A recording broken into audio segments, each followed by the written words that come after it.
makita mong tanga ka. Oh. Meron pang isa dyan na may sumausaw, mga kababayan, sa issue po ng sako. Ito, si Rowena Guanzon, mga kababayan, nagtataka siguro sa kanyang sarili. Certified DDS na ba siya? Mga kababayan, ano po ang pahayag ni Rowena Guanzon sa bagay na ito, mga ka-GPnatics? Matatawa talaga kayo. Oh. Teka lang ha, open natin kung anong sinabi ni Rowena Guanzon dito. Ewan ko dito kay Rowena, parang tibang no? Mga kababayan. Ayan, sabi ni Rowena Guanzon. Talagang maka-DDS talaga to. Sabi niya, bakit parang bago ang mga sako ng mga buto or bones sa Taal? Ano to? Laglag buto? Mga kababayan, nagulat ako dito.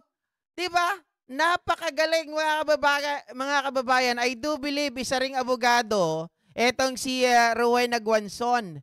Pero bakit ganoon, mga kababayan? Hindi niya na po nakikita ngayon ang tama at mali at hindi na po naging mapagmatsyag. Sa kanila ay parang, mga kababayan, lahat ng ginagawa ng gobyerno natin ay talagang mali.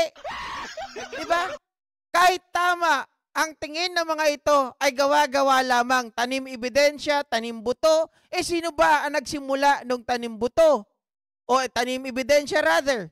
Di ba, mga kababayan, ang gumagawa lang yan, ang may alam niyan talaga, si Digong Duterte na umamin during his, nung siya po ay prosecutor pa. Tapos ngayon, ibibintang ninyo. Samantalang nandun na nga Sabi nga kanina nung picture, mga kababayan, ito nilagyan ng puting sako para makita at malaman mo na tanga ka. Yari ka? Diba? Mga kababayan, parang sinampal sa pagmumuka itong si Rowena Guanzon. My God, I hate drugs. Napakarami din po, mga kababayan, ng views nito nasa 1M din. Yung mga nag-comment po dito sa pahayag na ito ni Rowena Guanzon. Biruin mo. Nagmukhang tanga ang gaga.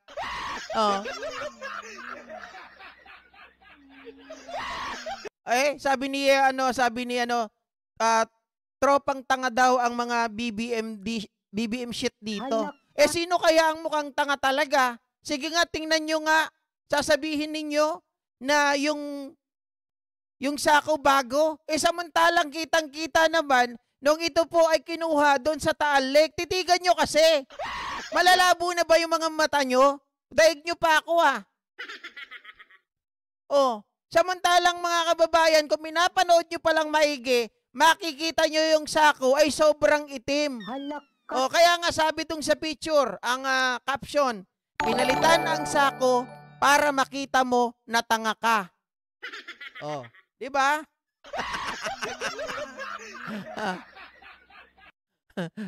Baka tamod, ano to? Grabe. Mga anay daw ng lipunan ng mga BBM shit. Hindi bagay yung BBM shit. Ang bagay talaga, DD shit. Diba? Mga tanganista, kayo po yun. At hindi pa yon, mga panauhing pantanga. My God, Diyos mio. I hate drugs. Binigyan po tayo ng mata para tumingin. Binigyan tayo ng mata para suriin ang mga bagay na nasa harap natin. Bakit, mga DD shit? Nasaan na napunta yung mata nyo?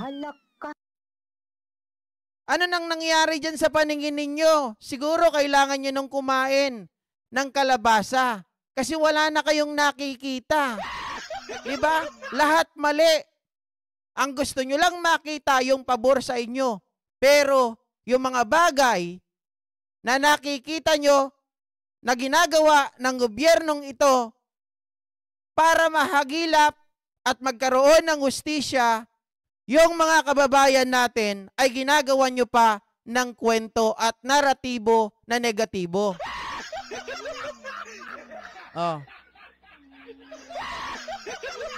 Diba?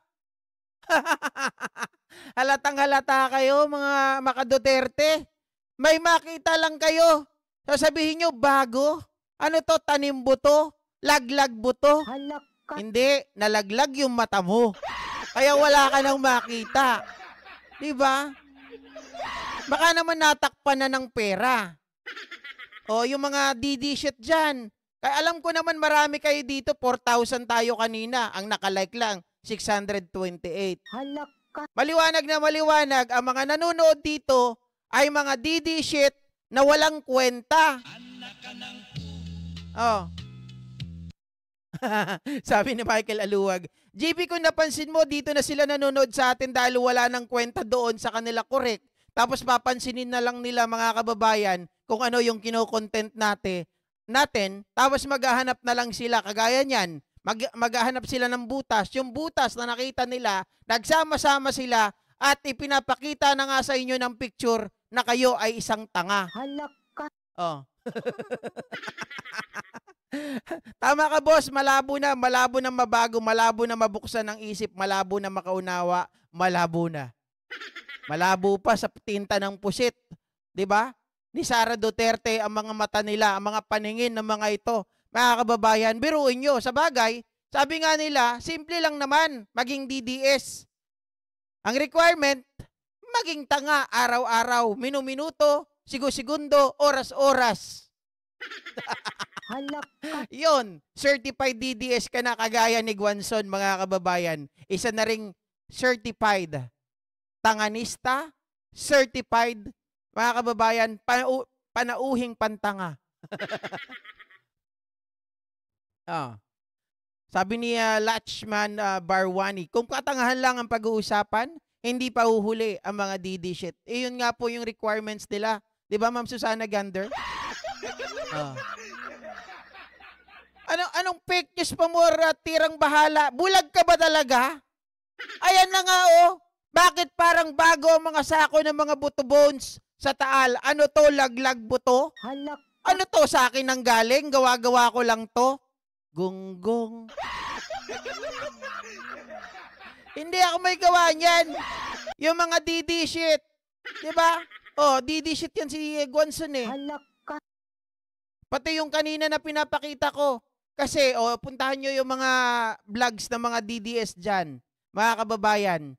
Kasi kaya nyo kinakalaban na ngayon, di ba, yung pahayag ni alias Totoy, kasi sinasabi nyo na isinasama si Digong Duterte, kaya kayo pumapalag. Di ba? Yun na nga eh. Mga kababayan, hindi nyo ba matanggap na maraming katarantaduhan noong panahon ni Duterte? Hindi nyo ba matanggap ng isabong, mga kababayan, pagkawala ng isabongeros o mga sabongeros na yan, ay nang dahil po, mga kababayan, at panahon yan ni Digong Duterte. Sabi nung iba, hindi, panahon yan ni BBM Ungas. Mga kababayan, kahit balikan nyo pa, hindi na po yan matatanggal sa history. Yan ay panahon ni Duterte. Marami talagang anomalya, maraming karumal-dumal na krimen, hindi po totoo ang kanilang sinasabi na war on drugs. Di ba? Yung mga tanganista dyan, kagaya nung mga DD shit, magkano? Kita na ba kayo? Ayan ko kayo dyan, bahala kayo, mga kababayan. Ayan na ha. Isang isang katibayan, isang sertifikasyon ng pagiging tanga ng mga DDS. My God. Diyos mio Marimar. I hate drugs. Dating hinahangaan. Ngayon, etong si Guanzon, pinagtatawanan na. Pati si Digong, mga kababayan, siguro, sasabihin ni Digong, ano ba naman itong mga DDS na to? Puro engot. Eto naman, ang pag-usapan natin, mga kababayan, mga ka-JP Natics.